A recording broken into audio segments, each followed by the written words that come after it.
नमस्कार बंधुगण बंधु मैंने आपण मैंने समस्त को आज ज्योतिष कार्यक्रम को स्वागत। आज ज्योतिष कार्यक्रमटी वृष राशि व्यक्ति विशेष मान बहुत गुरुत्वपूर्ण अच्छी बहुत ही खास अच्छी कारण आपण मैंने जानिले खुशी हेबे कि यही पवित्र मकर संक्रांति पर ठारू आपणकर जीवन में एक बड़ बहु परिवर्तन होगापी जाऊँगी कारण यह मकर संक्रांति दिन सूर्य तांकर निजर राशि परिवर्तन करने को जाउछंती माने धनु राशि मकर राशि रे प्रवेश करने को जाउछंती एवं यह मकर संक्रांति पर ठारू अन्य ग्रह माने मध्य निजर राशि परिवर्तन करने को जाउछंती जार प्रभाव रे आपणक जीवन रे एक बड़ परिवर्तन हेबा पई जाउछि। आपणकर जीवन रे एक पॉजिटिव चेंजेस हेबा पई जाउछि। आपण को अनेक गुड़िए क्षेत्र रे सफलता प्राप्ति हेबा पई जाउछि। आपणकर अनेक गुड़िए स्वप्न पूरण हेबा पई जाउछि। तो बंधु माने एही मकर संक्रांति परे आपण को केउ क्षेत्र रे सफलता प्राप्ति हेबा पई जाउछि से विषय रे सब जानिबा पई आपण माने वीडियोटी को स्किप न करी थरे मात्र शेष पर्यंत निश्चिंत देखंतु एवं वीडियोटी को गोटे लाइक करी चैनल टी को सब्सक्राइब कर दियंतु। आपण माने जदि सच्चा हृदय रे ईश्वर को भक्ति करुथांती विश्वास करुथांती तेबे भक्ति एवं श्रद्धार सहित कमेंट बॉक्स रे जय माँ लक्ष्मी जय श्री जगन्नाथ अवश्य लिखि दियंतु। तो बंधु माने आसंतु आरंभ करिबा आज रही कार्यक्रम टी को जहा कि आपणकर जन्म राशि एवं चंद्र राशि उपरे संपूर्ण आधारित अटे। तो बंधु माने आपणकर स्वास्थ्य जनित समस्या देखा देउथुला पूर्वरु आपणकर स्वास्थ्य खराब रहुथुला आपणकर इम्यूनिटी सिस्टम डाउन रहितिला कारण आपणकर राशि रो अधिपति शुक्र आपणक कुंडली रो अष्टम भाव रे गोचर करुथिले। कुंडली रे अष्टम भावटी को एते भलो बोली विचार करा जाय न थाए किंतु शुक्र आपणकर एही मकर संक्रांति पर ठारू नवम भाव रे प्रवेश करिवे आपणकर भाग्य भाव रे प्रवेश करिवे जहा फल रे आपणकर स्वास्थ्य रे सुधार आसीबो। तो पूर्वरु आपणकर स्वास्थ्य रे जे स्वास्थ्य जनित समस्या लागी रहितिला से सबु दूर होई जिवो। आपण निजको स्वास्थ्यवान अनुभव करिवे आपणकर इम्यूनिटी सिस्टम स्ट्रांग रहिबो। आपणकर शिक्षार कथा हेबा जदि आपणक पंचम भावर अधिपति अर्थात शिक्षा क्षेत्र अधिपति बुध मध्य आपणकर अष्टम भाव रे गोचर करुछंती तेबे एही मकर संक्रांति परे परे बुध मध्य आपणकर नवम भाव को प्रवेश करिवे तेणु आपण आपणकर शिक्षा क्षेत्र रे मध्य बहुत भलो परिवर्तन देखिबा को पाइबे। आपणकर पूर्वरु पाठ पढ़ारे आदौ मन लागु नथुला आपणकर माइंड डाइवर्ट हेउथुला किंतु एही मकर संक्रांति ठारू आपण लक्ष्य करिवे आपणकर पाठ पढ़ारे आग्रह बढ़िबो आपण निजर लक्ष्य स्थिर करिवे आपण निजर लक्ष्य पथरे आगको बढ़िवे। एही मकर संक्रांति परे जदि आपणकर कोनोसी एग्जाम रहिछि कॉम्पिटिटिव एग्जाम रहिछि किंबा प्रतियोगिता मूलक परीक्षा रहिछि किंबा गवर्नमेंट रिलेटेड कोनोसी परीक्षा रहिछि तो सेथिरे आपण निश्चिंत भाव रे कृतकार्य हेबे। आपण एही मकर संक्रांति परे आपणकर पाठपढ़ा संबंधित कोनोसी भी निष्पत्ति नेबा को चाहुचंती जेपरि कि आपण कोनोसी फॉर्म फिलअप करबा को चाहुचंती किंबा आपणकर मन चाहुतिबा कॉलेज रे एडमिशन नेबा को चाहुचंती तो निश्चिंत भाव रे आपण ताहा करि परिबे कारण मकर संक्रांति परे आपणकर शिक्षा क्षेत्र भल रहिबो। एही मकर संक्रांति परे विद्यार्थी माननकु सेमानकर शिक्षा क्षेत्र रे बहुत सफलता प्राप्ति हेबा पई जाउछि।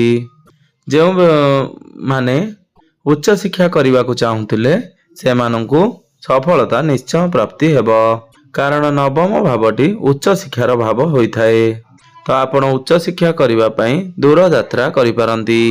आपणकर प्रेम जीवन कथा हेबा जदि एही मकर संक्रांति पर ठारू आपण आपणकर प्रेम जीवन रे मध्य एक पॉजिटिव चेंजेस देखिबा को पाइबे।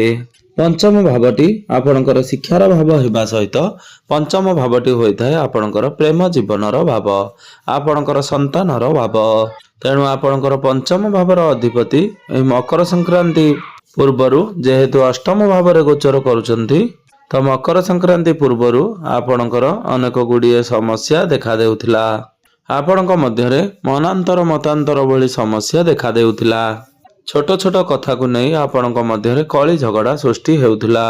କିନ୍ତୁ ଯେତେବେଳେ ବୁଧ ଆପଣଙ୍କର ନବମ ଭାବକୁ ପ୍ରବେଶ କରିବେ ତ ଏହି ମକର ସଂକ୍ରାନ୍ତି ପରେ ଆପଣ ଆପଣଙ୍କର ପ୍ରେମ ଜୀବନରେ ବହୁତ ଭଲ ପରିବର୍ତ୍ତନ ଦେଖିବାକୁ ପାଇବେ। ପୂର୍ବରୁ ଆପଣଙ୍କ ମଧ୍ୟରେ ଯାହା ବି କିଛି ମିସ୍ଅଣ୍ଡରଷ୍ଟାଣ୍ଡିଂ ଥିଲା ବା ଭୁଲ ବୁଝାମଣା ରହିଥିଲା ସେ ସବୁ ଦୂର ହୋଇଯିବ। ଆପଣଙ୍କ ମଧ୍ୟରେ ଭଲ ପାଇବା ବଢ଼ିବ। ବୁଝାମଣା ବହୁତ ଭଲ ରହିବ। ଆପଣ ଆପଣଙ୍କର ପିଲାମାନଙ୍କୁ ନେଇ କିଛି ଖୁସି ଖବର ପ୍ରାପ୍ତି କରିପାରନ୍ତି। ଆପଣଙ୍କର ମାନଙ୍କ ପାଇଁ ଆପଣ ସମାଜରେ ପ୍ରଶଂସିତ ହୋଇପାରନ୍ତି କିମ୍ବା ଆପଣ ଆପଣଙ୍କର ସନ୍ତାନଙ୍କ ପାଇଁ ବଡ଼ କିଛି ଷ୍ଟେପ୍ ନେଇପାରନ୍ତି। ତ ବୈବାହିକ ଜୀବନର କଥା ହେବା ଯଦି ବୈବାହିକ ଜୀବନ ଏହି ମକର ସଂକ୍ରାନ୍ତି ପରେ ବହୁତ ଭଲ ହେବା ପାଇଁ ଯାଉଅଛି।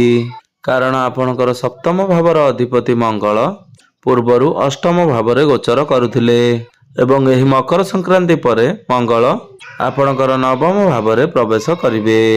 ଆପଣଙ୍କର ଭାଗ୍ୟ ଭାବରେ ପ୍ରବେଶ କରିବେ। ତେବେ ଆପଣଙ୍କର ବୈବାହିକ ଜୀବନ ବହୁତ ଭଲ ରହିବ। ଏପରିକି ଆପଣଙ୍କର ଜୀବନ ସାଥୀଙ୍କର ଭାଗ୍ୟ ଉଦୟ ହେବ। ତାଙ୍କର ପର୍ସନାଲ ଏବଂ ପ୍ରଫେସନାଲ ଲାଇଫରେ ଗ୍ରୋଥ ଦେଖିବାକୁ ପାଇବେ। ତାଙ୍କର କ୍ୟାରିୟରରେ ବହୁତ ବଡ଼ ଆଚିଭମେଣ୍ଟ ମିଳିପାରେ। ଭାଗ୍ୟ ମଧ୍ୟ ଏହି ମକର ସଂକ୍ରାନ୍ତି ପରଠାରୁ ପ୍ରବଳ ହେବାକୁ ଯାଉଅଛି। କାରଣ ଆପଣଙ୍କର ଭାଗ୍ୟ ଭାବର ଅଧିପତି ଶନି ଆପଣଙ୍କର ଲାଭ ଭାବରେ ଅର୍ଥାତ୍ ଏକାଦଶ ଭାବରେ ଗୋଚର କରୁଛନ୍ତି। ତ ଆପଣ ଭାଗ୍ୟ ସମ୍ବନ୍ଧିତ ଯାହା ବି କିଛି ନିର୍ଣ୍ଣୟ ନେଉଛନ୍ତି ସେଥିରେ ଆପଣଙ୍କୁ ସଫଳତା ପ୍ରାପ୍ତି ହେବ। ଆପଣଙ୍କର ଅଟକି ରହିଥିବା କାର୍ଯ୍ୟ ଆଗକୁ ବଢ଼ିବ। ଆପଣଙ୍କୁ ଆପଣଙ୍କର ପିତାଙ୍କ ଠାରୁ ସାହାଯ୍ୟ ସହଯୋଗ ପ୍ରାପ୍ତି ହେବ। ପିତାଙ୍କ ସହିତ ସମ୍ପର୍କ ବହୁତ ଭଲ ରହିବ। ଆପଣ କିଛି ବଡ଼ ଇନଭେଷ୍ଟମେଣ୍ଟ କରିପାରନ୍ତି କିମ୍ବା କୌଣସି ଦିଗରୁ ଆପଣଙ୍କୁ ବଡ଼ ଧନ ଲାଭ ହୋଇପାରେ। ତ ବନ୍ଧୁମାନେ ଏହି ମକର ସଂକ୍ରାନ୍ତି ପରେ ଆପଣ ଆପଣଙ୍କର ଗୃହରେ କୌଣସି ବଡ଼ ଶୁଭ ମାଙ୍ଗଳିକ କାର୍ଯ୍ୟର ଆୟୋଜନ କରିପାରନ୍ତି। କୌଣସି ଧାର୍ମିକ ସ୍ଥାନକୁ ଆପଣ ଯାତ୍ରା କରିପାରନ୍ତି କିମ୍ବା ନୂତନ ଜମି ଭୂମି କିମ୍ବା ପ୍ରପର୍ଟି ଇତ୍ୟାଦି କିଣାକିଣି କରିପାରନ୍ତି। ନୂତନ ଗୃହ ଇତ୍ୟାଦି ନିର୍ମାଣ କରିପାରନ୍ତି। ପୂର୍ବରୁ ଆପଣ ଯେଉଁ ଯୋଜନା କରିଥିଲେ ତାହା ଆପଣ କାର୍ଯ୍ୟକାରୀ କରିପାରନ୍ତି। ଯଦି କହିବାକୁ ଗଲେ ଏହି ମକର ସଂକ୍ରାନ୍ତି ପରେ ଆପଣଙ୍କୁ ଆପଣଙ୍କର ଭାଗ୍ୟର ସାଥ ମିଳିବ। କାରଣ ଆପଣଙ୍କର ପ୍ରଥମ ଭାବର ଅଧିପତି ଶୁକ୍ର ମଧ୍ୟ ଆପଣଙ୍କର ଭାଗ୍ୟ ଭାବରେ ଗୋଚର କରିବେ। ତ ସବୁ ଦୃଷ୍ଟିରୁ ଆପଣଙ୍କର ଭାଗ୍ୟ ପ୍ରବଳ ହେବା ପାଇଁ ଯାଉଅଛି। ଯାହା ଫଳରେ ଆପଣ ଅଳ୍ପ ପରିଶ୍ରମ କରି ବହୁତ ଅଧିକ ସଫଳତା ପ୍ରାପ୍ତି ହେବ। କ୍ୟାରିୟର ମଧ୍ୟ ଏହି ମକର ସଂକ୍ରାନ୍ତି ପରେ ବହୁତ ଭଲ ରହିବ। କାରଣ ଆପଣଙ୍କର କ୍ୟାରିୟର ଭାବର ଅଧିପତି ତଥା ଦଶମ ଭାବର ଅଧିପତି ଶନି ଅଟନ୍ତି। ତ ଶନି ଯେହେତୁ ଆପଣଙ୍କର ଲାଭ ସ୍ଥାନରେ ଗୋଚର କରୁଛନ୍ତି ତ କ୍ୟାରିୟରରେ ଆପଣଙ୍କୁ ଲାଭ ପ୍ରାପ୍ତି ହେବ। ତ ଯଦି ଆପଣ ଚାକିରି କରୁଛନ୍ତି ତେବେ ଚାକିରି କ୍ଷେତ୍ରରେ ଆପଣଙ୍କୁ ପଦୋନ୍ନତି ମିଳିପାରେ। ଆପଣ ଚାକିରି କ୍ଷେତ୍ରରେ ପ୍ରଶଂସିତ ହେବେ। ଯଦି ଆପଣଙ୍କ ପାଖରେ କୌଣସି ଚାକିରି ନାହିଁ ତେବେ ଆପଣଙ୍କୁ ଚାକିରି ମିଳିବାର ବହୁତ ଅଧିକ ସମ୍ଭାବନା ରହୁଛି। ତେଣୁ ଆପଣ ନିଜ ତରଫରୁ ଚେଷ୍ଟା ଜାରି ରଖନ୍ତୁ। ଆପଣ ନିଜର କ୍ୟାରିୟରକୁ ନେଇ ଯାହା ବି କିଛି ଭାବିଥିଲେ ଯାହା କିଛି ସ୍ୱପ୍ନ ଦେଖିଥିଲେ ସେ ସବୁ ଆପଣଙ୍କର ପୂରଣ ହେବାକୁ ଯାଉଅଛି। ଏହା ବ୍ୟତୀତ ଆପଣଙ୍କର ଦଶମ ଭାବରେ ଯେହେତୁ ରାହୁ ଗୋଚର କରୁଛନ୍ତି ତ ରାହୁ ଆପଣଙ୍କର ମାଇଣ୍ଡକୁ ସାର୍ପ ବନାଇବେ। ଆପଣ ସର୍ଟକଟ୍ ତରିକାରେ କାମ କରିବାକୁ ପସନ୍ଦ କରିବେ। ସ୍ମାର୍ଟ ୱେରେ କାମ କରିବାକୁ ପସନ୍ଦ କରିବେ। ଅଳ୍ପ ପରିଶ୍ରମ ଏବଂ ନିଜର ବୁଦ୍ଧି ଅଧିକ ଖର୍ଚ୍ଚ କରିବେ। ଏବଂ ଯଦି ଆପଣ ଆପଣଙ୍କର କ୍ୟାରିୟରରେ କିଛି ପରିବର୍ତ୍ତନ ଚାହୁଁଥିଲେ ତେବେ ଏହି ମକର ସଂକ୍ରାନ୍ତି ପରେ ଆପଣଙ୍କର କ୍ୟାରିୟରରେ ପରିବର୍ତ୍ତନ ହେବାର ଯୋଗ ବନୁଅଛି। ତ ନିଶ୍ଚିନ୍ତ ଭାବରେ ଆପଣଙ୍କର କ୍ୟାରିୟର ବହୁତ ଭଲ ହେବା ପାଇଁ ଯାଉଅଛି। ଯଦି ଆପଣ IT ରିଲେଟେଡ୍ AI ରିଲେଟେଡ୍ କୌଣସି କାର୍ଯ୍ୟ କରୁଛନ୍ତି ରିସର୍ଚ୍ଚ ଲାଇନରେ ଅଛନ୍ତି ଏଡିଟିଂର କାର୍ଯ୍ୟ କରୁଛନ୍ତି ଆପଣ ଟେକ୍ନିକାଲ ଲାଇନରେ କାମ କରୁଛନ୍ତି ତ ଏହି ସବୁ କ୍ଷେତ୍ରରେ ଆପଣଙ୍କୁ ରାହୁ ଅଧିକ ସଫଳତା ଆଣିଦେବେ। ତ ବ୍ୟାପାର ବାଣିଜ୍ୟର କଥା ହେବା ଯଦି ତ ବ୍ୟାପାର ବାଣିଜ୍ୟ ଏହି ମକର ସଂକ୍ରାନ୍ତି ପରଠାରୁ ବହୁତ ଭଲ ରହିବ।